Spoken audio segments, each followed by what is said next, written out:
ان شاء الله النهارده هعمل لكم الباميه بطريقه سهله وجميله والطعم خرافه. والله الطعم منظرها بص اهو بتقول لوحدها طعمها حلو. وقبل ما اقول لكم على الطريقه حطوا لي لايك وشير وفعلوا الجرس ويلا بينا على الطريقه. شايفين؟ شايف والله الطعم والله خرافه خرافه. ان شاء الله انا هعمل لكم باميه النهارده. بتكلم النهارده هعمل لكم باميه بطريقه سهله وبسيطه. انا مقطعه البصل اهو صغير، نحط عليه سمنه، اللي عنده ليا يحط ليا، اللي عنده لحمه مسلوقه يحطها ويعملها فيها كده. لكن انا ما عملتش لحمه النهارده، عملت فراخ، فهحط سمنه وهحط شويه ملح صغيرين.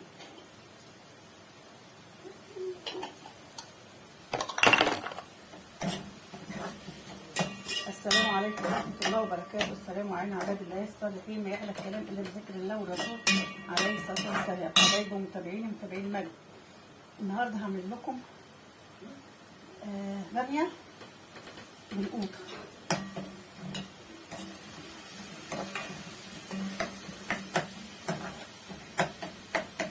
بامية بالطريقة اللي أنا بعملها وأمهاتنا كلنا اللي كانت بتعملها. انا حطيت هنا بصلايه كبيره حلوه كده مقطعه او ضربها في الكبه، وحطي سمنه. لو عندك لحمه حطي اللحمه في ساعتها هنا في دي، يعني حمري، حطي السمنه وحمري اللحمه وحطي البصله. ما عندكش لحمه حطي ليا، ما عندكش ليا حطي، ما عندك ده كله حطي سمنه زي ما انا حاطه كده. بس انا عندي، بس الفكره ان انا ايه مش عارفه احطها فين.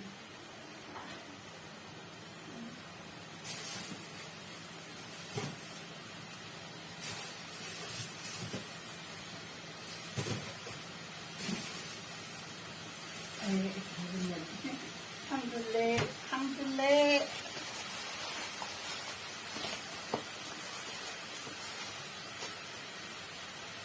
انا معايا حته ليا اهي،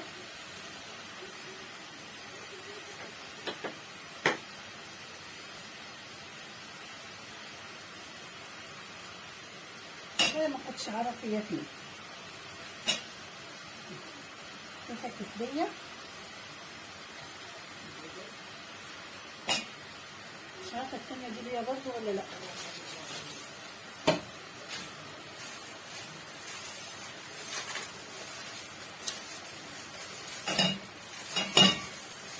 والله انا ربنا بيحبني.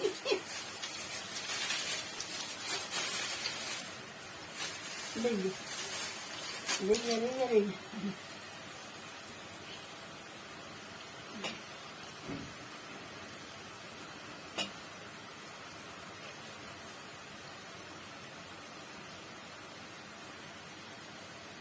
كده. مش هحط تاني.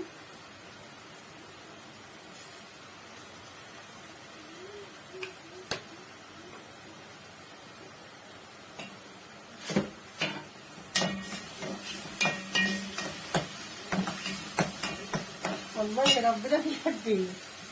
لقيت حته ليا حلوه الحمد لله. حطيت السمنه، لو ما كانش يعني ما حطيتش سمنه كتير، بس انا اتحط بقى يا السمنه. حطيت سمنه وحطيت الليا اهي، هنخليها لما ايه تتحمر بقى، يكون ايه عملنا الثوم بتاعنا دقيناه.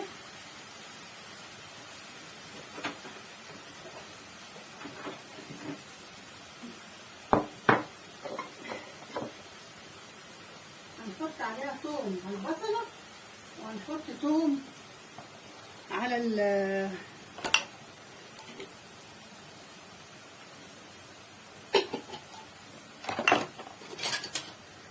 مرق الثوم واجيلكم. هو المفروض كنا حاطين اللي الاول ساحت واحمرت شويه، وبعدين نحط السمنه وبعدين نحط البصل.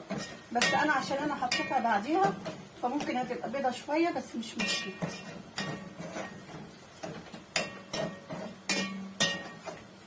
دي ليا اهي، اهي ليا. بصوا اهي.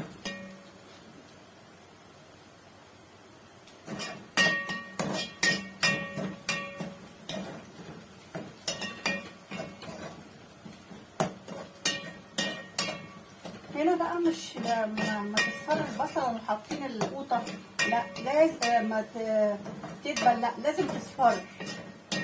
لما تصفر تدي طعم حلو.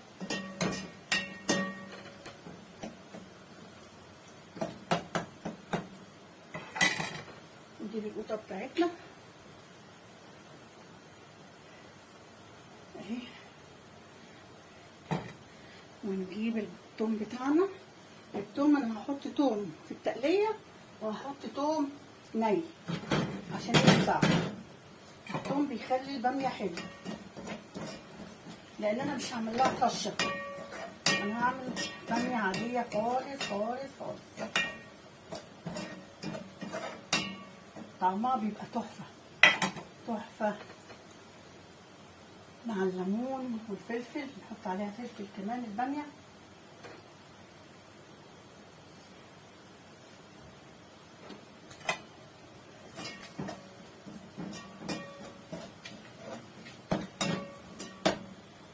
بقى ايه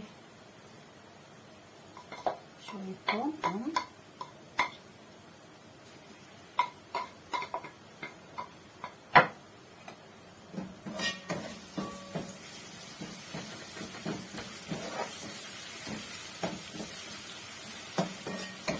الله الله ريحه. ثوم مع البصل مع اللي عاملين شغل تمام.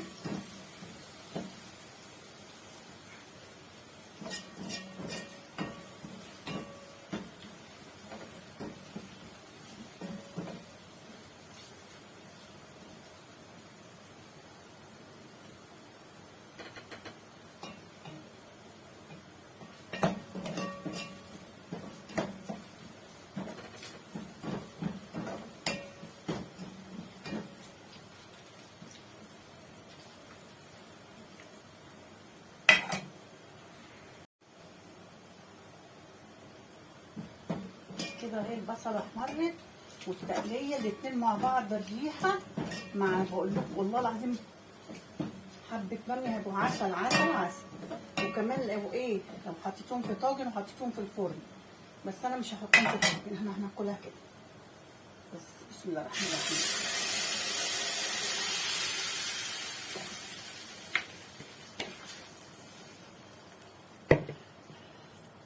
هحط شويه ملح صغيرين لان انا كنت حاطه ملح. شويه فلفل اسود. الفلفل الاسود والملح دول عامل مشترك مع بعضيهم، يتحطوا في اي حاجه. وهحط ورقه شوربه بس. اسيبها بقى لما تتسبك، مش ما تتسبك قوي يعني تتسبك.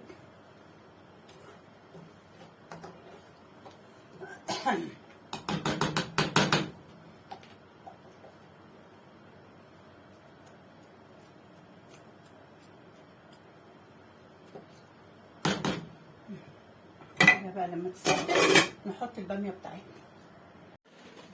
بصوا انا فرزنت اهو، طلعت الصغنونه لوحديها اهي ماشي، وهحط عليها قرنين فلفل اهو واحطهم في الدمعه.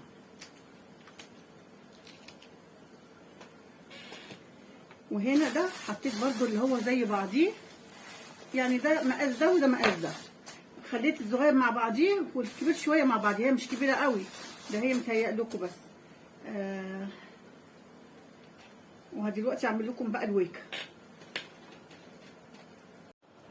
انا حطيت الباميه اهي، هحط شويه توم،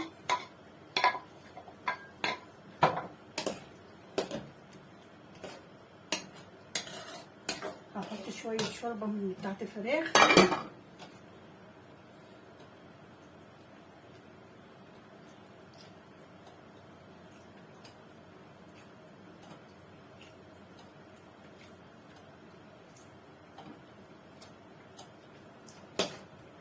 دي الباميه الصغننه اللي انا ايه فرستها من بره. حطيت الكبير شويه مع بعضيه، وحطيت الصغير ده مع بعضيهم. شويه بقى، لا يعني باميه لوز اللوز. الله الله الله على رأي المثل.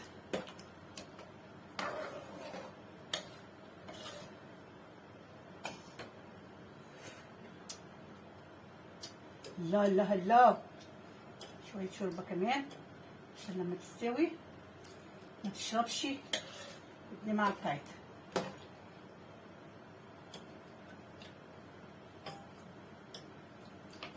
بس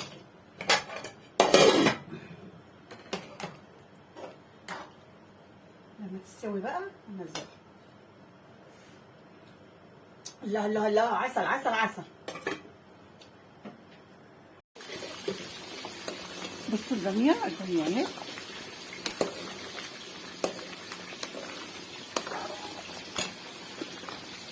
اخر جميل، والطعم والريحة جنين.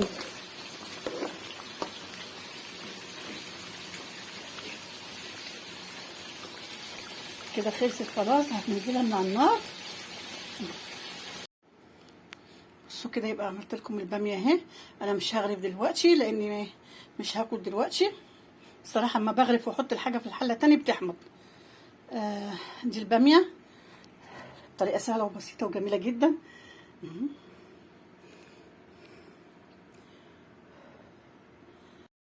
والسلام عليكم ورحمه الله وبركاته.